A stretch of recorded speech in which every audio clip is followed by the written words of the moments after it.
So now let's move on to your next topic, that is appointment of auditor other than retiring auditor by a special notice. Okay, now either he can appoint appointment of the auditor other than retiring auditor by a special notice. What is the special notice? By passing a special notice. Now auditor, as you all know, he's an individual person, right?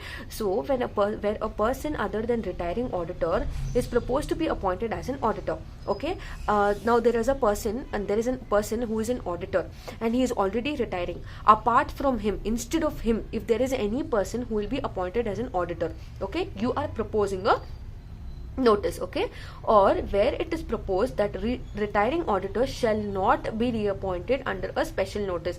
Okay, a person who's already retiring, the auditor who's already retiring will not be reappointed as per the special notice under section 115 of the Companies Act 2013 has to be giving proposing that such a resolution will be moved at the next annual general meeting. Okay, any retiring auditor will not be reappointed as per section 115 of the Companies Act 2013 in the annual general meeting.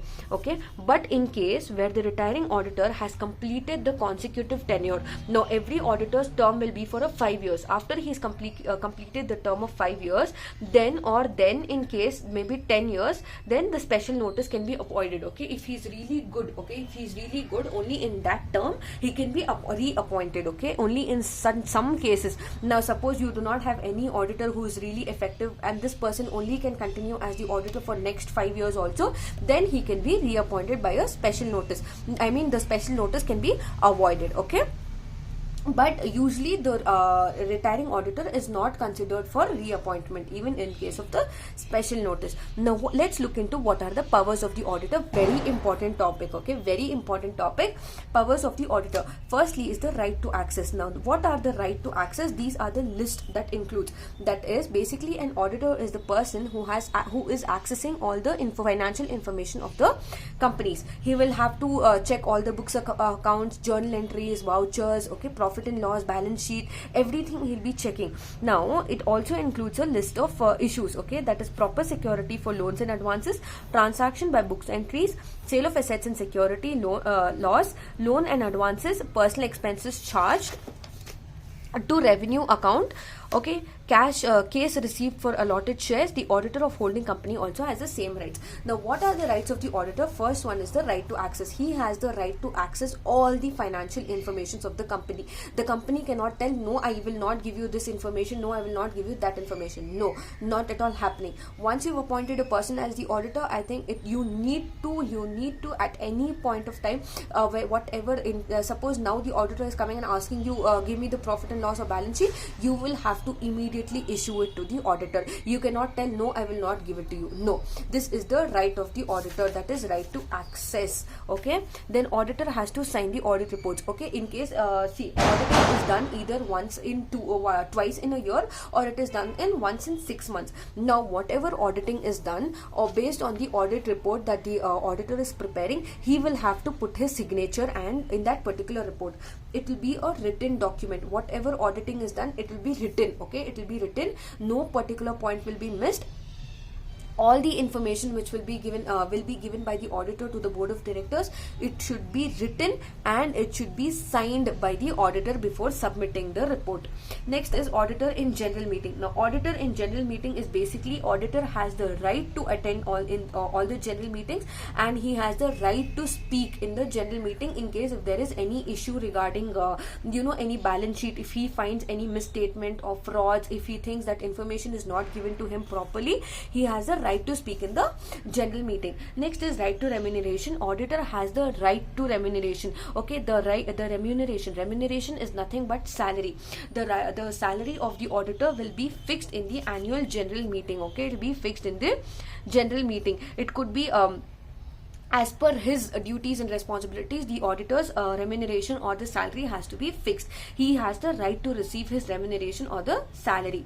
Next is consent of the auditor. As per section 26 of the Companies Act, what is consent? Consent is basically the company must mention in their prospectus the name, address and consent of the auditors of the company. Now suppose an auditor is working in a particular company. Now the company has to give complete details of the auditor, saying this particular person is working as an auditor in my company, this is the address and this is the telephone number of this auditor. Okay, that is the consent of the auditor. Based on his consent, taking his permission, you need to mention all of this information.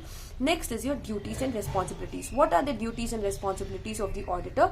Firstly, he has to make a report. Everything that is prepared should be immediately written down. Okay, any auditing that is done, in one audit report has to be prepared, whether it is proper balance sheet, whether it is company's profit and loss, anything, it should be, he should make a report on whatever auditing he's doing. He should immediately make a report. Okay, next is audit report. Okay, next is audit report of a government company. Audit report of the government company is basically the auditor of the government company will be appointed by the comptroller or the auditor general. We looked into this particular thing in the previous topic also. Okay, Auditor General of India. Now such auditor will act in accordance to the directions which is given to him. Okay, basically he will only prepare necessary documents and information as per whatever information is asked to prepare as per the director or the comptroller, whatever directions they are giving. Based on that, he will prepare a report and he will submit a report. This is only in terms of the government company. Whatever instructions are being given, he will have to prepare and submit the report in 60 days. Within 60 days period of time, he will have to submit the report. Okay, next is liable to pay damages. Liable to pay damages in case if the auditing is not done effectively, in case if the auditor will fail to do the auditing effectively, in case if the auditor himself has done any mistakes or anything, then he is responsible to he is liable to pay damages. Okay, he is liable to pay damages based on and he can also they also have the right to claim damages in case either if the auditor, suppose there are two situations here. Okay, two situations. Firstly, the mistake can happen through company. Okay, through company. By now you will know what am I talking about. Secondly, it can also be the auditor's fault. Now, what is the mistake that they are showing here is basically the auditor can claim for damages in case if the company cannot provide you financial information, in case if the company is refusing to provide financial information, or in case if the company is providing any misleading statements, or in case if they're providing you false information because of which the auditor's auditing is going wrong, then he is able to claim for damages. Okay, he is liable to pay and claim for damages. Okay, next is your branch audit. Branch audit. What is a branch audit? Basically, there will be a particular office. Okay, this is the main branch.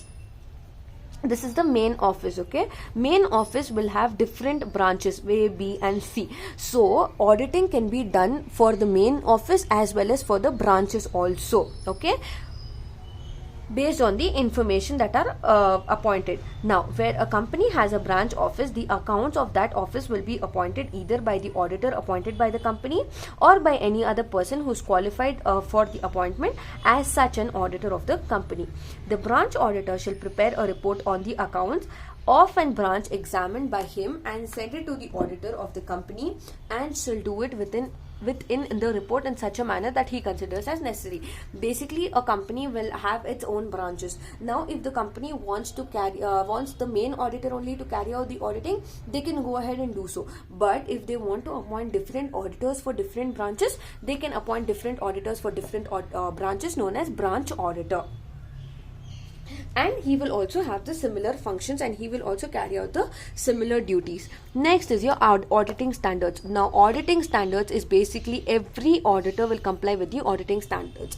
Now, whenever the auditing is done, you will have to do it following all the rules and regulations as per the auditing standards. That is, be it preparing from a financial statements to writing your records, from signing, everything you will have to comply with the rules and regulations. Okay, in consultation with the National Financial Reporting Authority. Okay, whatever information the auditor has to put in, he has to take into consideration, and he has to prepare all the auditing reports as per the rules and regulations given by the government as well as the international standards which have been set. Next is fraud reporting. These are the duties and responsibilities. Next is fraud reporting. Now, in fraud reporting is basically if an auditor of the company in the course of performance of his duties, okay, of an auditor has a reason to believe that the offense involving fraud is being or has been committed against the company by officers or employees of the company, he shall immediately report the matter to central government. Okay, in case if there is a particular auditor who is appointed in the company and if he feels that the company is involved in fraud, okay, if the employees of the company are doing some fraud, if they are doing any illegal activities, if they are carrying out any illegal activities, or if they are not recording all the informations correctly and effectively, or if he feels there is something wrong in the company, the auditor will immediately report that matter to the central government, saying this particular company is into wrong activities. Okay, that is fraud reporting. Next, last duty and responsibility is during the winding up. What is winding up? Winding up is when the particular company is closing. Okay, winding up as per section 305, at the time of voluntary winding up of the company, it is mandatory requirement that the auditor should attach the copy of audits of the company which are prepared by him. Okay, when the company is winding up, the auditor should attach whatever auditing he's done. He should attach all the reports and he should submit it to the board of directors during the time of winding up of a particular company. Okay, moving on to your next topic, you have managing director. Now, as you all know, a managing director, we've already studied earlier also in your previous topics that okay, who is a managing director? Basically, he belongs to the top management of the organization. Now, the Companies Act 2000, the Companies Act defines managing director as per section 267 as a director who by virtue of an agreement with the company of a resolution passed. Okay, basically you are conducting a meeting, in that you are passing a resolution based on which a particular person as director is being selected for the particular company. Now, what is the appointment of managing director? Managing director is basically the person, he is an individual who is appointed by the board of directors. Okay, he is appointed by the board of directors when the central government is approving. With the approval of central government, the central government has to give the approval that you can appoint this individual as the managing director. Okay, so he is appointed at the first instance. Firstly, he is appointed for 5 years. Okay, but this period can also extend for next 5 years if his performance is very credible. Okay, if he's really doing if he's really performing well, then you can also extend it to next 5 years, that is total of 10 years. Okay, the appointment of such person as managing director in public or its subsidiary private company shall not have effect unless it is approved by central government. Okay, basically if the manager is appointed, if the managing director is appointed by the central government, then there will be no any sort of issues which will be arising. Okay, but in case of a new company, the approval has to be made within 3 appointments of appointment. Now, in case if there is no permission of central government which is taken, only then the problems of appointment will arise. Okay, now let's look into what are the restrictions on managing director's appointment or reappointment. Now, as you all know, a particular person or individual as a manager or a managing director can be appointed and also be reappointed in case if his term is over, right? They can again recontest and they can be appointed again. So, the first point is the approval of central government is required for appointment or reappointment. Any company needs to take the approval of central government. It can be approval you should take for appointment as well as for the reappointment of managing director. This was your first point. Second point is the sanction of central government is required for any change in managing director's agreement in provisions of memorandum of articles relating to appointment or reappointment. Now, anything that is being done, whether it is appointment or reappointment, it should be mentioned in the memorandum of articles. What is MOA? A memorandum of articles is nothing but it is an important document. It is a written document of the organization. It is a very important document of the organization wherein it has to be mentioned regarding the appointment and reappointment of the managing director. Third, a person cannot be appointed as a managing director for a term exceeding 5 years at a time. But however, a person can be reappointed for the period not exceeding 5 years. As I told you all, now once a person is appointed, he can be, based on his performance, he can be reappointed. But at the starting when you are appointing him, you cannot appoint him for more than 5 years. Okay. Fourth point, a person cannot be appointment as managing director for more than two public companies. See, public company, as you all know, a managing director can be appointed in two companies, okay, but not more than two companies, and especially only public companies, okay. He can be appointed only in two public companies and not more than two public companies. Now, fifth one, the rule regarding the retirement of directors by rotation is not applicable to managing director. Now, as you all know, once the particular director retires, once a particular person or the top member retires, there will be certain rotation, right? Suppose if particular person is manager, he might be, he can even move to a higher position, but this is not in case of a managing director, okay. They are all non-retiring directors, but this retirement is not applicable in terms of managing director. Therefore, he may be called as non-retiring director so as long as he is acting as managing director. He is not someone who can be in terms of rotation retirement, he cannot be given their position. Sixth one, a managing director may be paid remuneration either by way of monthly payment or a percentage of profit can be fixed. Suppose, as you all know, when you call a particular company, a company is involved in certain kind of business. Now, for that particular business, a company usually gets certain a percentage of profits, right? So, managing director is entitled to receive his salary. Now, he can receive his salary based on the monthly basis. Per month, if he has to get, suppose he's getting 21,000, 50,000, anything based on per month, or his salary will be fixed in certain way that that when a particular company will get certain amount of profit, based on that certain percentage will be calculated and given to him. Based on that, salary will be given. That is either 5% of profit. Suppose if you've got profit of 1 crore, on that 5% will be the managing director's salary, or it can also be 10% of the net profit, okay, altogether. Either it could be given in monthly basis, or either it could be given the percentage of net profit basis.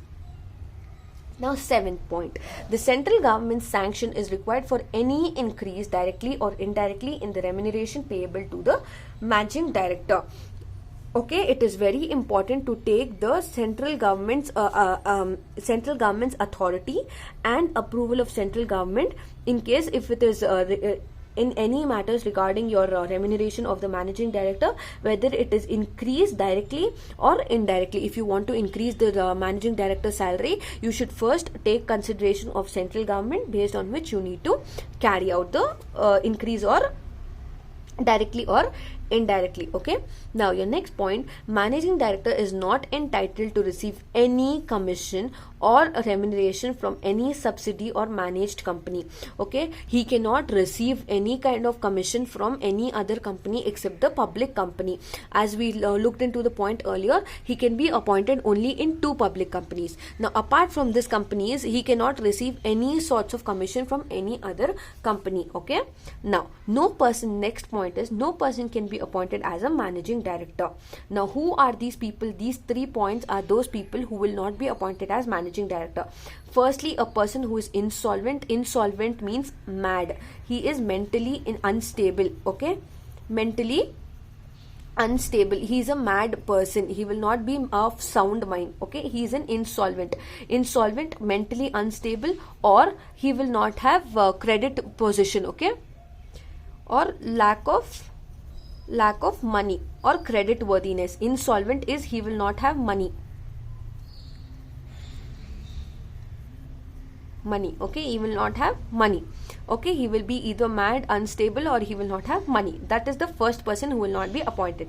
Second is basically who suspends or has any time suspended payment to his creditors. Basically, he will have a lot of loan on him. He will not have enough amount of funds to give to his to people whom he's borrowed money, okay.